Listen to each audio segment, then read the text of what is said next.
संगत जी, प्यार से कहना धन निरंकार जी। तो ये जो प्रमाण है ये उसी का है कि आप सब संत शुरू से ही वही शिक्षा ले रहे हैं जो युगों युगों से संतों ने बताया है कि कैसे ये संसार में सिर्फ प्यार की ज़रूरत है। कैसे इस संसार में अगर हम एक अच्छे मनुष्य बनेंगे तो ही ये हमारा जीवन सफल माना जाता है।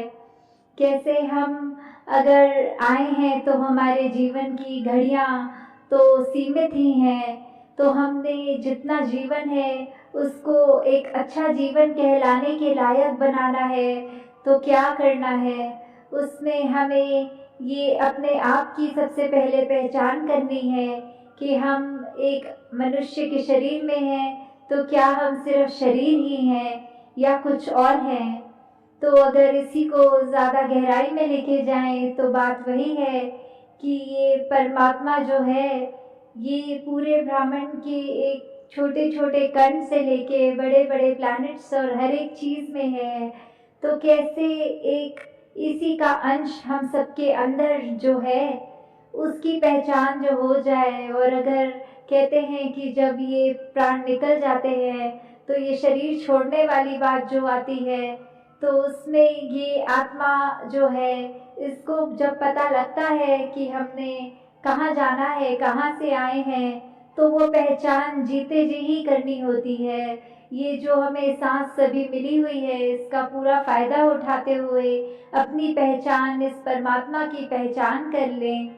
तो कैसे कि जीवन में हमें जहाँ एक मनुष्य बनने की बात है तो ये गुण कौन से हैं जो हमें वाकई मनुष्य बनाएंगे, क्योंकि देखने में तो हम मनुष्य ही हैं।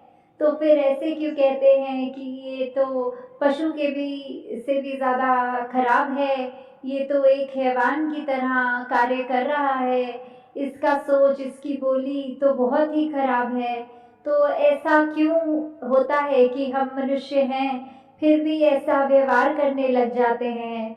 तो ऐसा व्यवहार अगर हम करते रहेंगे तो हर कोई जो भी हमें मिलेगा वो हमारे से एक पीछा छुड़ाना चाहेगा। वो कहेगा इस इंसान के साथ तो 10 मिनट भी बिताना मुश्किल है, ये तो बहुत ही ऐसी बातें बोलता है जो मन को ठेस पहुंचती है या कुछ ऐसा कार्य करता है जो अच्छा नहीं होता।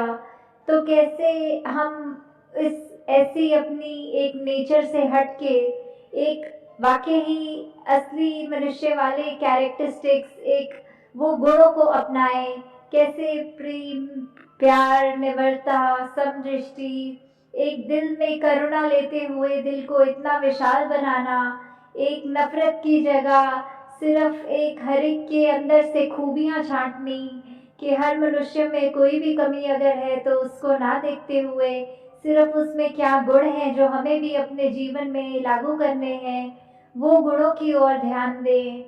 कैसे एक अगर उदाहरण है कि तेजाब होता है जो एसिड, अगर वो किसी भी बोतल में है, वो चाहे इतनी सुंदर बोतल भी क्यों ना हो, हमें अगर प्यास लगेगी तो हम वो तेजाब की बोतल चाहे कितनी भी आकर्षित लग रही हो उसको खोल के नहीं पिएंगे।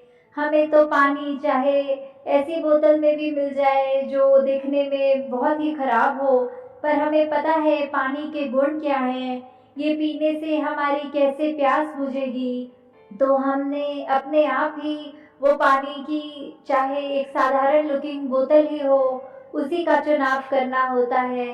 तो ऐसे ही हम चाहे बाहर से अपने तन को भी इतना सजा लें, इतने खूबसूरत लगने लग जाएं, पर अगर मन ही कड़वा है, हमारे सोच विचार में ही बहुत मैल है, दिल में मैल है, तो कोई हमारा उस तरह से हमारे संपर्क में भी नहीं आना चाहेगा। जबकि अगर मन साफ हो तो फिर हम दिखने में चाहे सुंदर हो ना हो तो एक वो फर्क नहीं पड़ेगा, क्योंकि हर कोई फिर हमसे वो एक खुशबू ही एक हमारा ग्रहण कर पाएगा। तो ये अगर हमें विचार अपने अंदर हमेशा रखने होते हैं तो उसके लिए क्या करना होता है।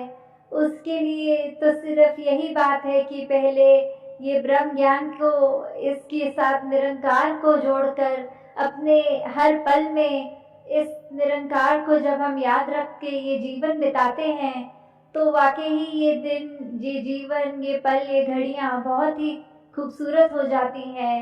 हमारे अंदर ऐसी अच्छे गुणों का एक असर दिखने लगता है। वो मार्ग एक सेवा, सुमिरन और सत्संग के द्वारा, जो आज भी जैसे सत्संग में अनेकों महापुरुषों ने इतनी हमें ऐसी बातों के साथ रूबरू कराया कि वो बात अगर एक भी पकड़ के अपने जीवन में डालें तो वो जीवन कितना सुंदर बन सकता है। कैसे इस परमात्मा के साथ अगर ये लिव जुड़ जाए, ये एक लगन लग रही है, तो भक्ति वाक़ई ही हमारी इसमें हो रही है जीते जी। तो ये तो एहसास वैसा एहसास है जैसे एक माँ होती है, उसको अपने बच्चे को याद करने के लिए कोई ख़ास समय नहीं निकालना पड़ता। वो दिन का कोई भी अगर कार्य कर रही हो, जो बच्चा स्कूल गया है, तो वो खाना भी बना लेंगी, वो ऑफ़िस में भी होंगी, वो कुछ भी ऐसा कार्य करेंगी, पर ध्यान यही होगा कि अभी बच्चा, उसका स्कूल में ब्रेक टाइम चल रहा होगा, अभी वो कोई एक सब्जेक्ट की उसकी क्लास चल रही होगी। तो ऐसे ही हम कोई भी कार्य करें तो इस परमात्मा का एहसास हमारे अंदर साथ-साथ रह सकता है। कैसे हम अगर एक जीवन में ये बात अपना लें कि ये सुमिरन तो हम कुछ भी करते हुए कर सकते हैं। ये जब भी समय मिले सत्संग में आएँ और सब वो अच्छे बातों को, अच्छे गुणों को ग्रहण करें। कैसे फिर वो मन स्वयं हमारा सेवा के प्रति भी एक भागेगा कि ये करना है, हर एक के लिए, पूरी मानवता के लिए हम कुछ भी अपना अच्छा कंट्रीब्यूशन दे सकें, तो वो हमें किसी को बताना नहीं पड़ेगा। खुद ही हमारा मन वो एक अपने समर्पित भाव से ये सेवा करने के लिए भी हर एक को वो एक रहेगा आगे। तो कैसे जीवन में हमें एक यही बातें रखकर कि हमें अपने जीवन में सिर्फ अपनी चेतनता के साथ, जब इस परमात्मा का हमें बोध हो गया, तो ये चेतनता रखते हुए पल पल गुजारना है।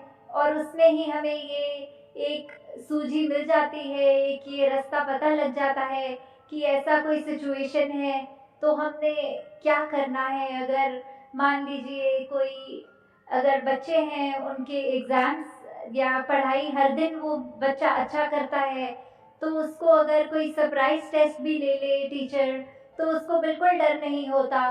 पर अगर कोई ऐसा बच्चा है जिसने पढ़ाई ही नहीं करी, तो उसको तो वो सरप्राइज़ टेस्ट से बहुत डर लगेगा कि इसकी तैयारी नहीं है और टीचर ने ले लिया। तो कैसे फिर वही बात कि हम अगर अपने पल-पल में इस परमात्मा को डालेंगे, तो कोई भी स्थिति आएगी जीवन में, हमें वो घबराहट नहीं होगी। वो परमात्मा हमारे आगे कोई भी एक परीक्षा रखे, उसमें हमने वो सही कर्म करना है, सही सोच रखनी है, सही व्यवहार रखना है, तो फिर हमें वो परमात्मा के सरप्राइज़ टेस्ट से भी डर नहीं लगेगा। और हमें हर स्थिति में पता लगेगा कि ये संतमति है, ये ही मार्ग है, इसको अपनाएँगे तो सब कार्य अपने आप एक सहज भाव में अच्छे-अच्छे होते जाएँगे। तो दासी आपका और समय नहीं लेगी, तो दासी इन्हीं शब्दों से आपसे आज्ञा लेगी कि दातार हर एक पे कृपा करे कि ये भक्ति भरा जीवन हर एक के हिस्से में आए। ये निरंकार प्रभु परमात्मा हर एक के जीवन में पल-पल उस तरह हर एक कोई उसको याद रखे, जैसे ये सांसें हम ऐसे ले रहे हैं, वैसे ही ये परमात्मा का सुमिरन अंदर चलता रहे। साथ संगत जी, प्यार से कहना, धन निरंकार जी।